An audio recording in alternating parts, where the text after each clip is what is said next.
Welcome back to another video, guys. So this will be the last tips you'll ever need to be able to successfully come out and get on fish. One of the biggest tips I can give you guys, because I go and I catch fish like every day. So let me spill some sauce for y'all real quick. All right, step number one is assess the bank. Look at what your fish are using to push fish up, right? So you see a really shallow bank, right? So this is how shallow this bank runs. It is literally inches of water right here. So for those bank fishing, you need to look and see where the drop off is, where things get down deeper, right? So if you were a fish, you know, if they were sitting right there, you would see them. So you're gonna try and make your bait. You wanna pass your bait over this section of water, because this is where they're most likely gonna sit. They wanna sit just out of sight between the ambush point. So sometimes fish will get really shallow, but most of the time, like when that sun comes out, they're not going to be sitting here because birds will see them and just pick them off, especially those bass that are like in lakes with like hawks and stuff. So that is tip number one. Tip number two is move around a bunch. Don't sit in the same spot.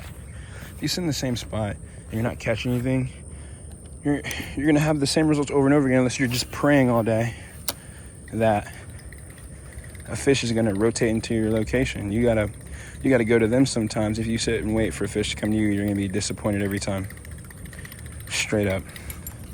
And you got to cover water quickly. Also, another good tip is to kind of know what they're eating, what they're doing. I know they eat a bunch of shad in here, and you got to keep it with the time of year. Buzz baits are probably one of the best summertime baits to use, along with the frog. And honestly, I'm not patient enough for a frog right now because there's just not enough grass for me to do it. But the buzzbait has its own annoying little perks in it too. All right, the next tip I'm gonna give you guys is to find cover and structure. Gotta find that cover. I don't know that there's any in here right now, but I'm gonna have clips in the video showcasing what you need to do.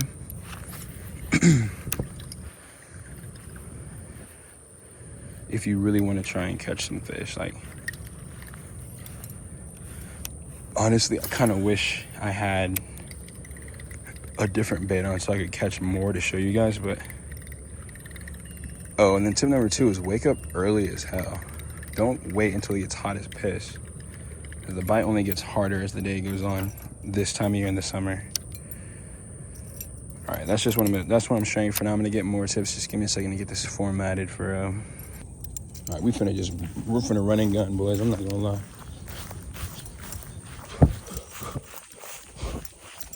Run and gun.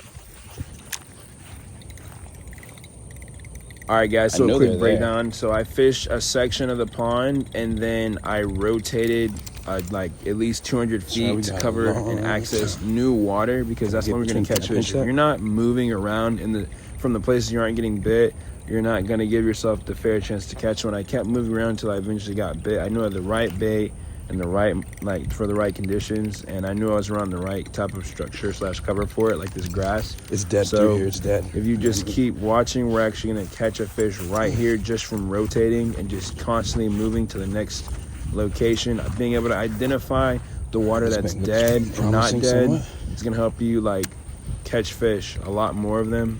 I think I'm actually gonna catch one of this. I'm just gonna find the fish.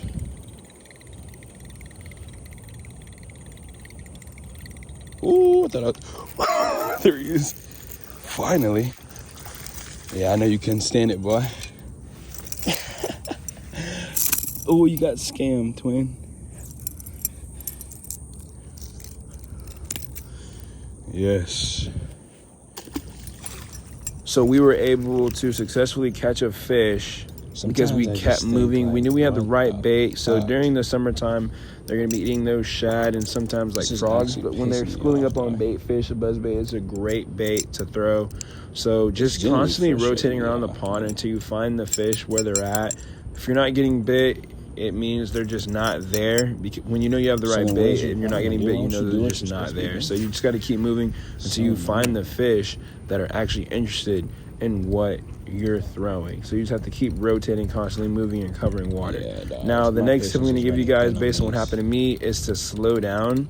I miss a fish here in a second just because I was moving a little bit too fast. And this bass actually comes up and bites it dang near at my toes as I was running out of patience. So I don't know what they want me to do.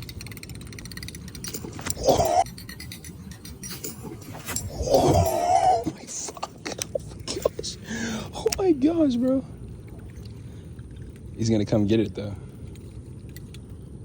Holy heck, dude. This bait isn't even running right anymore, dog. So yeah, that fish did not come back before I had to move on and keep covering water to find another fish that was willing. That fish really wanted that bait. He wanted to come out dang near by my toes to come and get it. The power of the buzz bait, that draw is just unlike no other. So the tip I want to pass on to you guys there is slow down and really like fish through your cast before you move. That's going to help that not happen to you. Also, put on a flipping trailer hook. If I had a trailer hook on this bait, I probably would have caught that fish. Easy.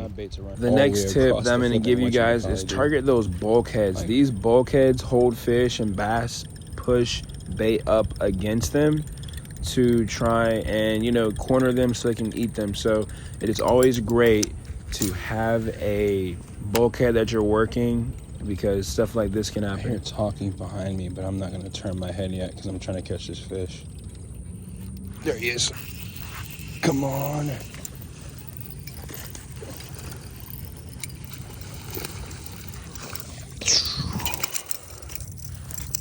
I don't know who was behind me, but it doesn't matter.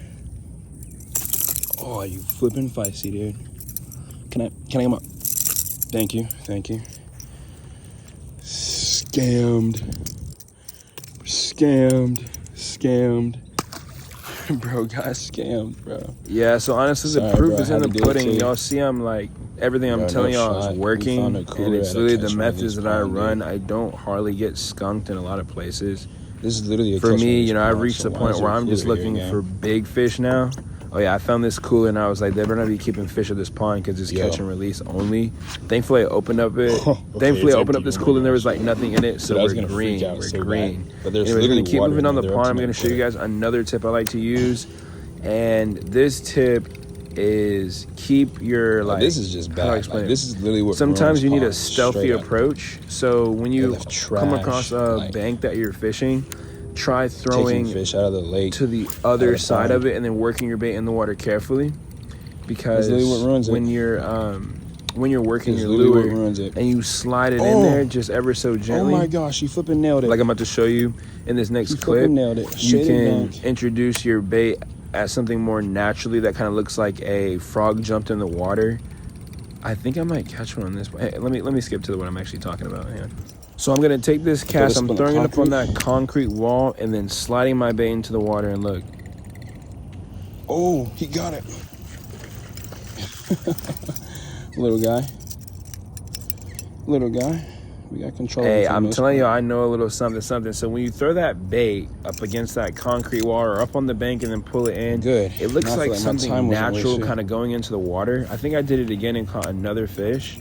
So it just looks like a frog kind of coming in the water, or something like, I'm trying to think, crickets or anything. Like, it just looks like something naturally, because when bait and when like frogs or anything alive like comes into the water, they come from the bank inwards. Most of the time what you're gonna do is you're gonna throw your bait in the water like that, and the initial splash will spook off the fish. What the flip was that? Before it actually starts to trigger the attraction with the actual bait and how it's designed to run. So if you put it on the bank and then pull it in, you get to kind of come in quietly and kind of have a natural, nature-like presentation. I'm putting you on free game, believe it or not. If you've made it this far into the video, hit the like button and subscribe for more tips and helping people catch more fish in ponds. I just see the worst every time. I've been fishing ponds and lakes for a while, and when you're fishing these lakes, you have to take certain steps so you can have some advantages. You're fishing against 1 million people, so you got to do things different. You know, ponds are getting slammed all the time. So Another thing I'm going to tell you guys is you have to make really far casts. Bass are super conditioned and seasoned to vibrations and footsteps and all that stuff. So the further you can throw your bait away from you, the more opportunities that you're going to have to get your bait in front of fish that are chilling in spots where they would normally not be. There's no way the sunny bank is going to make things get better. Those far casts can help you catch a lot more fish. I gave a lot of great information in the first part of this video, but I'm going to have more tips for you guys coming up in the future. I gave a lot of great game for you guys to kind of get started with. We're going to do some more. I'm going to see how you guys respond to this video, because my long form videos haven't been performing too well. I mean, I don't know, YouTube just doesn't like me, but y'all stay tuned for the next video, and like and subscribe, and we're going to keep this content rolling.